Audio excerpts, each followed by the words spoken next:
Oman থেকে 26,000 প্রবাসী কর্মী ছাঁটাই সংক্রান্ত খবরটি নিয়ে বিস্তারিত ও সঠিক তথ্য নিচে তুলে ধরা হলো। মূলত সামাজিক যোগাযোগ মাধ্যম এবং ইউটিউবে ছড়ানো হেডলাইনগুলোতে যেভাবে ঢালাওভাবে 26,000 প্রবাসী কর্মী ছাঁটাই বলা হচ্ছে, প্রকৃত ঘটনা সম্পূর্ণ সেরকম নয়। এটি ওমানের শ্রম মন্ত্রণালয়ের পুরনো একটি রিপোর্টের ভুল উপস্থাপনা অথবা বিভ্রান্তিকর শিরোনাম। প্রকৃত ঘটনাটি নিচে কয়েকটি পয়েন্টে স্পষ্ট করা হলো।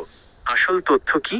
ওমানের শ্রম মন্ত্রণালয়, তৎকালীন ম্যানপাওয়ার মিনিস্ট্রি এবং রয়্যাল ওমান পুলিশের যৌথ অভিযানে শ্রম আইন লঙ্ঘন, অবৈধভাবে বসবাস এবং ফ্রি ভিসার অপব্যবহার করার কারণে 1 বছরে প্রায় 26,000 এর মতো প্রবাসী শ্রমিককে আটক ও ডিপোর্ট বহিষ্কার করা হয়েছিল।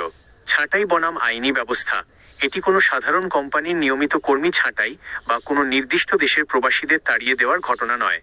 যারা ওমানের ইকামা, আকামা বা রেসিডেন্সি আইনের গুরুতর লঙ্ঘন করেছেন, কেবল তাদের বিরুদ্ধেই এই আইনি ব্যবস্থা নেওয়া হয়েছিল।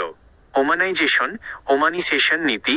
ওমান সরকার তাদের স্থানীয় নাগরিকদের কর্মসংস্থান নিশ্চিত করতে বেশ কিছু পেশায় প্রবাসীদের কাজ করা নিষিদ্ধ করেছে।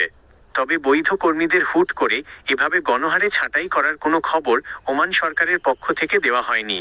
প্রবাসীদের জন্য পরামর্শ: ওমান বা মিডল ইস্টের যে কোনো খবরের ক্ষেত্রে ইউটিউব বা ফেসবুকের ব্রেকিং নিউজ এবং ক্লিক বাইট, আকর্ষণীয় কিন্তু বিভ্রান্তিকর শিরোনাম দেখে আতঙ্কিত হবেন না। ওমান সরকারের অফিসিয়াল প্রেস রিলিজ অথবা ওমান নিউজ এজেন্সির ONA তথ্যের ওপর ভরসা রাখাই সবচেয়ে নিরাপদ।